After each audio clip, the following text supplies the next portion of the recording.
My own journey, my very first passion project experience. It's the beginning of changing the world someday. The very first thing we had to do was to pick our driving question. And this was a little bit tough for me because I didn't really know what I was interested in. Aliens, music, filmmaking. Then I got an idea. And that's it. I chose popularity to be my topic. And I was really, really psyched. But the only question was, why? Growing up, I've had friends come in and out of my life, and friends who abandoned me to try to be cooler. And because of popular judgmental people, I lost one of my dearest friends. And I want to dedicate this video to him. My very first attempt for a driving question was, what can popularity do to us? But Mr. Buxton told me it was too vague and needed more detail. So I went ahead and narrowed it down. Well, first I started thinking about popularity and how can it be narrowed down to a more detailed question. And finally, I ended up with, does your location in a school social ladder affect middle and high schoolers and SES behavior? And how could 7th graders in Seaside help break social hierarchy? But before I could answer any of these questions, I had to first know what a popularity scale was. And according to pbs.org, which is a credible source because it ends with an org, I learned that it is a social category that form at school and portray how each child functions as a social person in a school environment. And now that I've learned a little bit more, I wanted to know, what are the categories of popularity scale? Apparently, it's the mean girls and the popular guys, the wealthy and the athletes are next, and the average students, the goths, the nerds, and the unwanted people.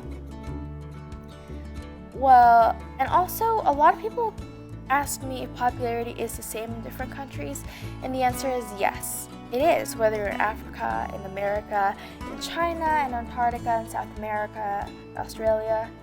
And now that I learned a little bit more, I wanted to know the details.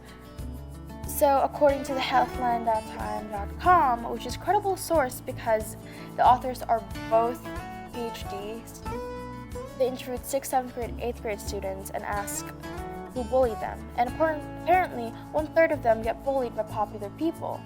Quote, but those who were moving up the school popularity chain bullied more often.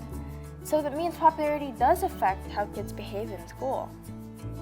So now, and I've come across one site, teenvogue.com, and it was not credible because it had no author. It was really known for gossip and had no experts. So finally, I got introduced to one more credible source, which is psychcentral.com, and learned about cliques and cliques and how different they are. So cliques are basically a group of friends that find each other through common interest, they support each other through everything, and they let each other be themselves, which is totally a positive thing for school. And then there's the cliques, which is a group organized through power and popularity. Leaders of group often are controlling and relies on popularity, which is a negative one. And so I was thinking, if I've been talking a lot about popularity, what about the others? And what effects does it have with them? So by William Copeland, a psychologist, said that bullying is defined as being picked on relentlessly by a person or a group. And he made an experiment on 1,400 kids, and more than half of them get depression, have anxiety, or have panic attacks due to people bullying them, and usually it's from the popular people. And so I thought, what about the rest of the kids who aren't popular and aren't bullied too? What do they do in school? And so I learned that actually, by Harvard University, who research on social behavior, that teens today crave popularity, and they waste their time trying to impress popular kids. And usually by impressing them, they try to lose weight, they get bad influence, and they ditch friends because they want to be more popular, they want to fit in to the popular crowd. And so about that, I tried reaching out to a couple of experts, and unfortunately I didn't get to. And I was really, really sad I didn't get to express and ask some experts on this, but it was okay. it was okay because I wasn't going to give up. Without determination, success wouldn't be an option. And even in the darkest days of my tritime project, I still know not to give up. So I decided to do a survey instead.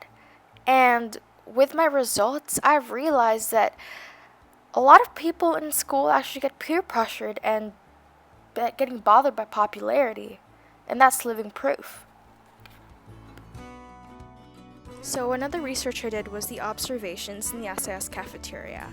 And while I was looking around the cafeteria, I sat down and noticed two guys, and they were talking and laughing, and they kind of excluded one of the other guys. And this is just living proof that social hierarchy does control us and does affect our behavior in school. And throughout this, I learned the skill of observation, and I learned how to look for the facial expressions, the way they're thinking, the way they're actions.